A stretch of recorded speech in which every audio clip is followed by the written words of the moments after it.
Hello Warsaw, hello world. My name is Alek Tarkowski and I want to talk about ways of supporting our culture in new times when it's becoming more and more digitized. As you'll see in a moment, you can treat it as a big footnote to the beautiful talk about stories done by Michał Malinowski before.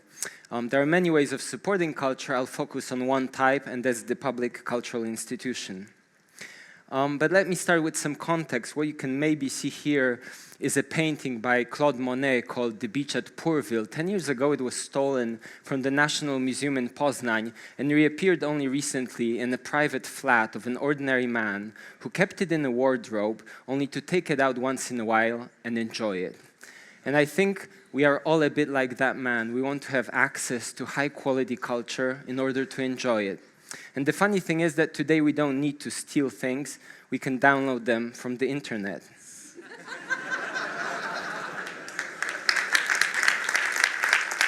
Because the internet is ultimately a perfect copying machine. That's what it does best. It makes copies and makes them available to all of us. And this leads us to a state of a cultural cornucopia. There's this great cultural horn of plenty that's available to all of us in a digital form. Now, culture has always been abundant, and this is not only due to the internet, this is also due to the sheer size of society, humanity that's creating this culture. But what the internet changes, of course, is that it's all available at once.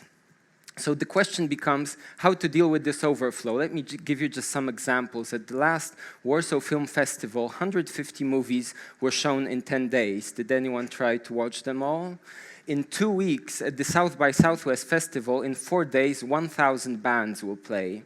And that's just offline. Go online, go to flickr.com, and try to browse 6 billion photos. So the traditional response to dealing with culture would be set up a culture institution. Museum, theater, opera, movie theater, library, archive, and so on. And we're at a very interesting time in Warsaw and all over Poland as a new set of cultural institutions is appearing.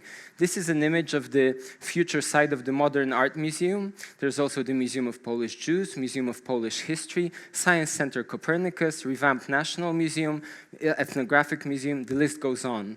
And these institutions seem to have one single focus currently: build that building. Now, there's nothing wrong with buildings, but they have their limits. This is called Room A, not a very sexy name, in the National Gallery in London. This room houses 800 paintings, and that's the best the gallery can do to show at least a bit more of its collection. Forget about curatorial design, forget about aesthetics. They just hang there in rows, and you can watch them once a week.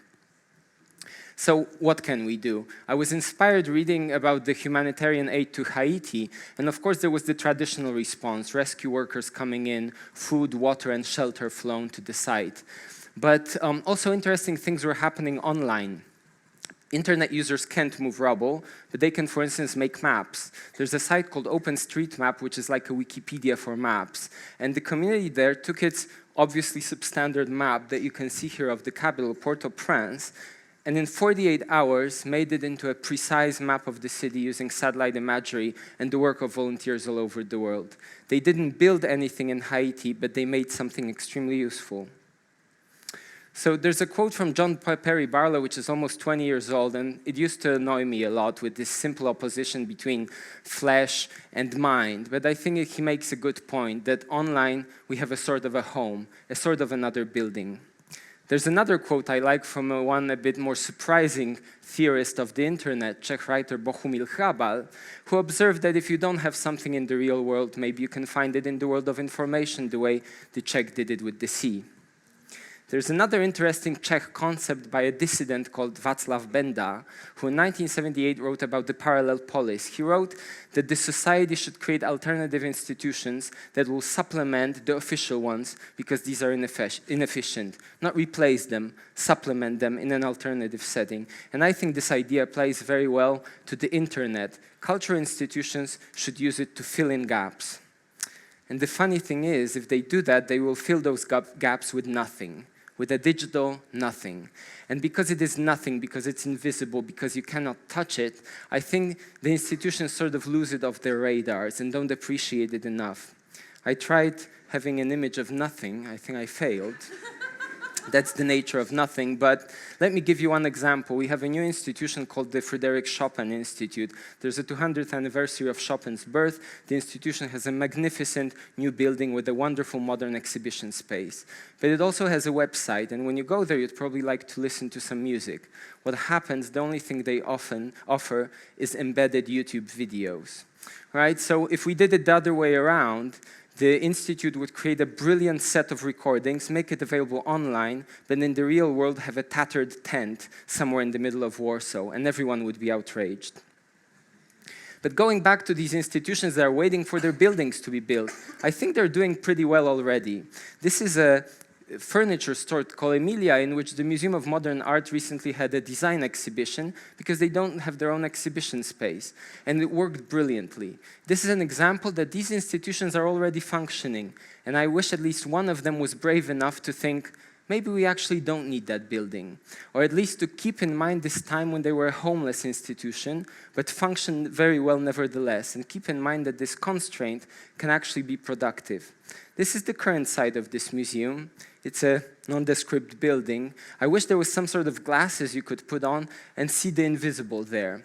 The web pages they have, the web content, the social media they use, and most of all, the communication they stirred, all the talks about the institution, which already makes it an important object of our collective imagination.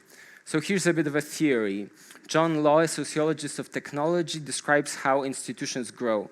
He says that in order to do that, they need things that are immutable but mobile. So stable enough to transfer our wishes, but also moving in space where we ourselves can go. And he uses the example of the Portuguese naval empire in the 16th century, which did just that. And I think over the centuries, we've all been repeating what the Portuguese done. We're thinking we need objects and places, buildings, to grow. But this is no longer true with the internet, which is a completely different intermediary. It is immobile. The network itself, the infrastructure, doesn't move. It stays put. The information in it travels and is mutable, so the internet adapts to our wishes and is open to open innovation. So I don't think we can afford any longer to ignore the internet, and this is a bit what institutions do today. But once they go online, they should take heed of this paraphrase phrase by Cory Doctorow, which says that online institutions are no longer nouns, but verbs.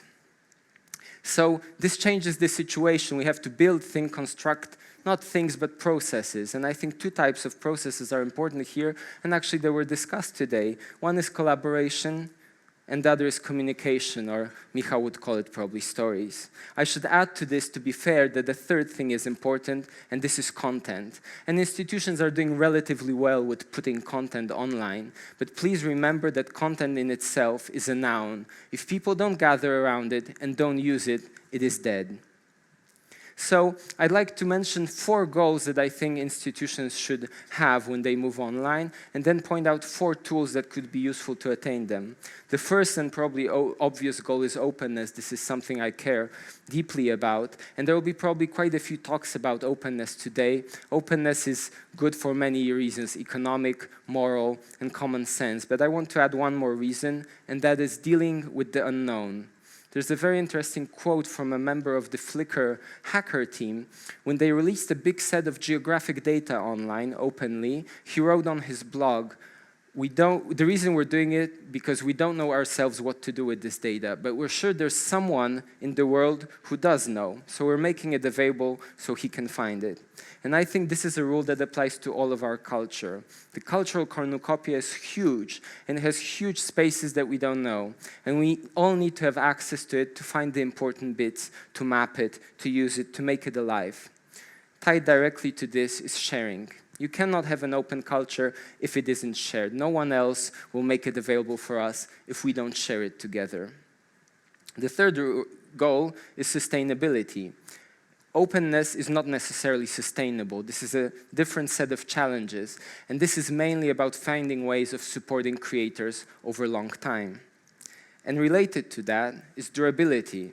Not durability of content, because we'll probably find good ways soon to archive content, but durability of the culture built with this content. And here what's most important, to have a long view of things. Please remember that Wikipedia is only less than 10 years old, and YouTube has only, what, 3 or 4 years. Let's try to think, what will a 100-year-old Wikipedia look like? Or a blog that was written not for a year, but 50 years? Or what will we do with those tweets that we fire every second in the longer time span? I think that's a big challenge. So how can we answer these challenges?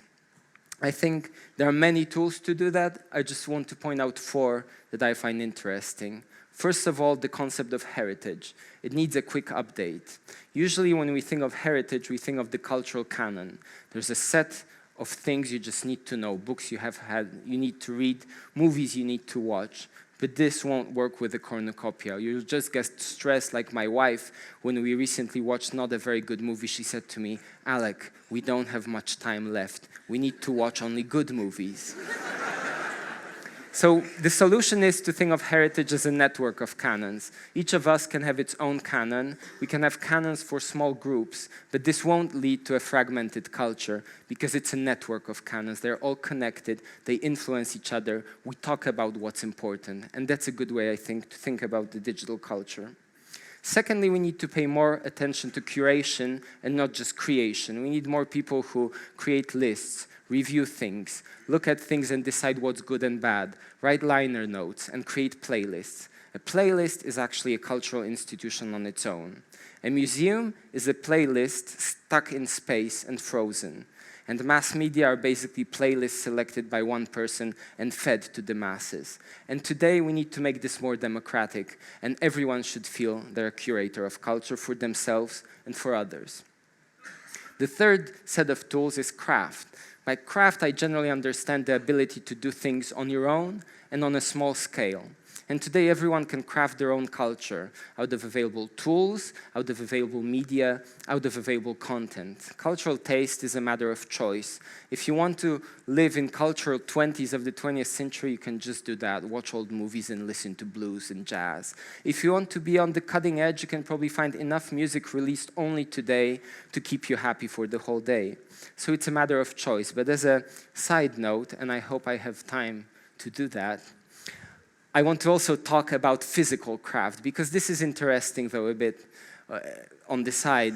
More and more people are turning to doing things with their hands today, because they find out that at the end of the day, after walking around in that sea of information that Hrabal mentioned, they want to do something tangible, and they turn to crafts. And I think that's also very interesting, that you need that physical anchor in your life. And the fourth tool, this is a bit surprising, it's places. So here, my story makes a loop. But the places I'm talking about are a new type of places, new type of spaces. When you went to a traditional, or you go to a traditional institution, you're passive. You go there to view, you go there to listen. In the new spaces, you're a maker. There are many types of places like that: co-working spaces, media labs, hacker spaces. This is one of them in Brooklyn, in the United States. And they're completely different. They're small, they're hectic, they're crowded, because it turns out these are good conditions for being active and creative. So, to sum up, what does this mean for cultural institutions? I think they should take to heart the idea of parallel polis and think of themselves as fluctuations between the analog world and the digital one. Because as you can see, without one, you're dead, but without the other, you're not alive, as Christopher Adams very nicely said. And the question then is what we can all do. I think we need to stop being passive, and to quote a classic, we need to get excited and make things. Thank you.